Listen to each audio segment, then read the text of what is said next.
Hello everybody, it's Wyvern here with another bit of Total War Warhammer 2 Quick Match gameplay. This time around we are on the Broken Land playing as the Tomb Kings against the forces of the Greenskins. This is a match where, to be honest, it's a bit back and forth. Savage Orcs are incredibly potent against the forces of the Tomb Kings. At the same time, Tomb Kings do have some good tools to counteract Wa, especially with Katep and his Lich Staff. But there is definitely some give and take here. And obviously big monsters are a problem for Greenskins. At the same time, Tomb Kings do struggle against just mass numbers and with their lack of shaft clearance and that sort of stuff. So, especially they're just so bad against Savage Orcs, which is really a huge issue. But regardless, for this build, I decided to go with... and this is Broken Land, so it's a bit of a crappy map. But for my Lord, I did decide to go with Katep. Katep, obviously, a bit of a decent choice in this matchup. I think this is one of his niche matchups where he's a really good choice. Because you get the Lich Staff, which increases enemy recharge rate, which is nice. We also did bring Jaf's Incantation of Cursed Blades, which is an easy, cheap spell that can proc Lich Staff a whole bunch. We've got Nero's Incantation of Protection, Usirian's Incantation of Vengeance, Sandstorm, as well as Arcane Conduit. So a whole bunch of spells, a whole bunch of abilities, and hopefully we're going to be able to sort of nuke some of these Greenskin formations and support our front line and deny Wa for as long as possible. Alongside him, we do have a Necrotect who's on a chariot. He does have the Vambrace of the Sun, which boosts which reduces enemy melee attack nearby and boosts reduces enemy fire resistance, which makes the higher titans much more effective. He also is on a chariot, and he's got Restore. So on a chariot, he's going to be able to destroy enemy infantry, and with Restore, he's going to be able to heal these guys, which is nice. Then we do have two higher titans who are kind of the anchor for this build. They're going to be increasing our Winds of Magic with Spirit Conduit. They also do have Spirit Leech as well as Shrim's Burning Gaze, which potentially can do some good damage against some enemy troops, potentially units like Night Goblin Shaman, perhaps Grimgor, units like that. And they are pretty tanky against things like Vindictive Glare, which my opponent brought here, and I need to be very wary of because he's going to probably try to snipe Grand here from Katep. And this was one of my big sort of worries going into this match. Is like, my opponent is probably going to bring Vindictive Glare if he's aware of how OP it is right now. For the front line, it is simply a bunch of Tomb Guard with the Kepler Guard anchoring things in the center. On the flanks, a whole bunch of spears, and then 2 units of archers to zone away things like Mogrov's Mangy Marauders, Rusty Airs, Orc Air Boys, etc. Now for my opponent, he went super wide. He outnumbered me by a whole bunches.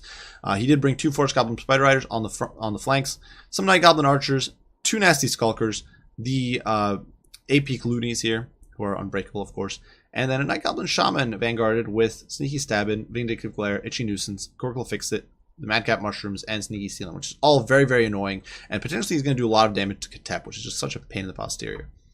For his main line, my opponent did bring 2 Trolls to probably prevent this. I do believe it's something Turin's really fond of as well, using Trolls in this matchup because they can block big monsters. Personally, not necessarily the biggest fan of them. I do think they're pretty squishy, but we will see how they do here. And they're backing up a whole bunch of Orc Boys, who are making up the front line here. So potentially a lot of damage there. Orc Air Boys in the mix. And hilariously enough here, we do have Grimgor, Ironhide, providing Wa, Gitsnick, Stand Your Ground, and then Foe Seeker. As an additional caster, in fact, I'm not entirely sure where he is, we actually have an Orc Shaman who has Here We Go and basically nothing else. Evasion and Power of the Law is what it's called. So very cheap front line, but still probably effective against me with the Wa. And yeah, immediately we did see a Vindictive Glare here, which really beat the snot out of poor Katep. But I'm trying to shield Katep behind the higher Titan because I really don't want to get killed by him. And now we are going to hit our own troops, hit the Kepler Guard here with Jaf's Incantation of Cursed Blades. Obviously, they're getting no benefit out of it right now, but it is denying my opponent Wa, and it's increasing his cooldowns, which is a nice little benefit. Realizing that my opponent is going to just be a pain in the rear and try to snipe me this entire game, I start pushing forward here with my troops. And I'm constantly trying to keep Katep hidden behind the higher Titan. Because if I can keep the higher Titan beating myself and this annoying Night Goblin Shaman, my opponent is going to get very little, if any, value. That said, another Vindictive Glare is going down in 1 second of Miss Micro, and in comes Vindictive Glare. Even though it whiffs with like half the projectiles, Katep loses like half his HP. I realize things are going to go south very quickly here. We are trying to zone off this Night Goblin Shaman, but Katep's going to push forward alongside his infantry. You can see we're just pushing in, getting our infantry in, trying to zone away this Night Goblin Shaman, who's just ridiculous. We're going to cast our Incantation of the Skullstorm on these Nasty Skulkers, which will do a lot of damage to these squishy, blobbed up, boxed up troops, just annihilating that unit almost entirely. Just look at that damage, it's nuts. Sweeping through these Night Goblin Archers. Actually, we got like a perfect cast here, and it just really punishes these guys. That's for those damn Vindictive Glares, you know.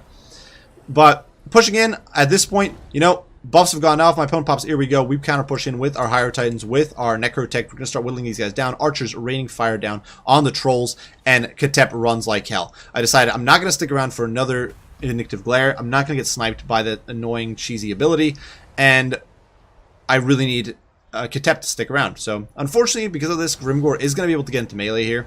We do hit him with a Spirit Leech, trying to whittle down that HP a little bit, but he's gonna get into melee here, and well, start recharging Wa, which sucks. But the Tomb Guard are in there. We've got all these, we've got the Kepler Guard in there. They're going to be whittling down these trash troops pretty efficiently. And the Arrow Fire is going to start overwhelming the Arrow Boys while the Higher Titans just crump these Trolls. Trolls, obviously vulnerable to fire, even more vulnerable to fire. Keep in mind, we've got Vambrace of the Sun here. These guys have 47% weakness to fire.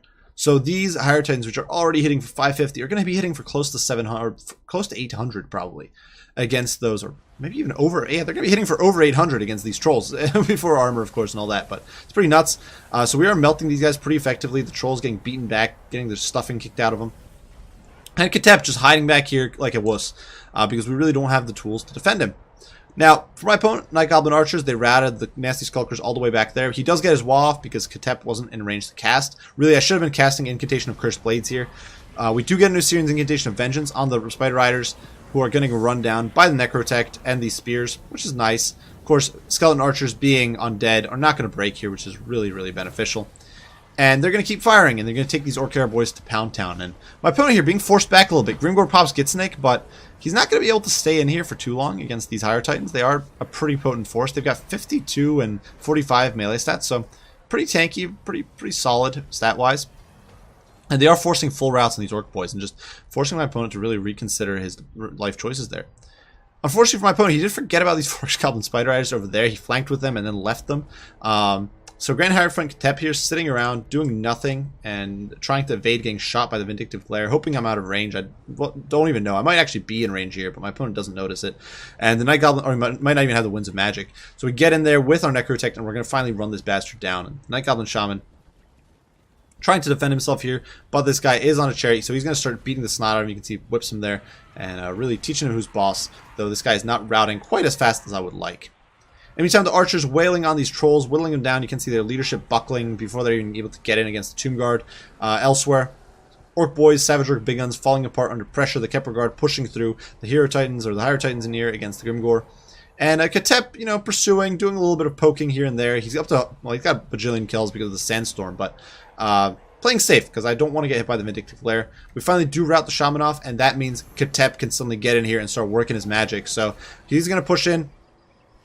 He's going to start casting his abilities. You can see Katep finally riding out here to show these guys who's boss. Our Ushapti Summon is coming in behind my opponent. Honestly, this is an ability that really does need to rework, in my opinion. I think Ushapti Summons should be limited to a certain area around your Lord, but we are going to get our summon here. We're going to start whittling down these Orc Boys. You see the Trolls there, terrified and routing. Grimgor here, really getting taken to Pound Town.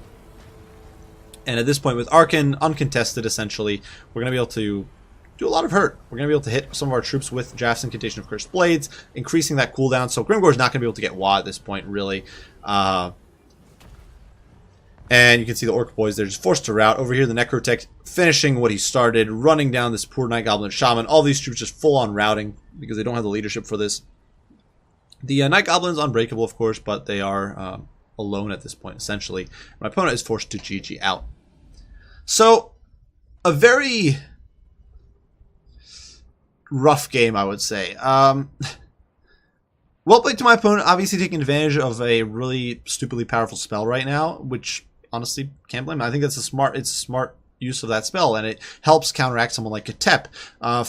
Given that the most common lords in this matchup are lords like Katep and Arkan, having a lord with, or having a hero sniper like this is obviously makes a lot of sense, but definitely a very gimmicky spell, very annoying because you can't really dodge it. It does home a good bit, and it's got ridiculous projectile velocity. It's like double the projectile velocity of Fireball, so it's almost impossible to dodge, essentially, and or if not outright impossible, it might be possible like a Pegasus. And unless you're like super on top of micro, just hiding like a wuss behind like a Higher Titan, you're not going to be able to avoid it, besides just hiding. So that was kind of crappy, being forced to hide with Katep. Obviously, Katep got massive value against some of the trash. He was able to wipe away those Skulkers and some of the Goblin Arrow Boys or the Archers. But still, some rough stuff.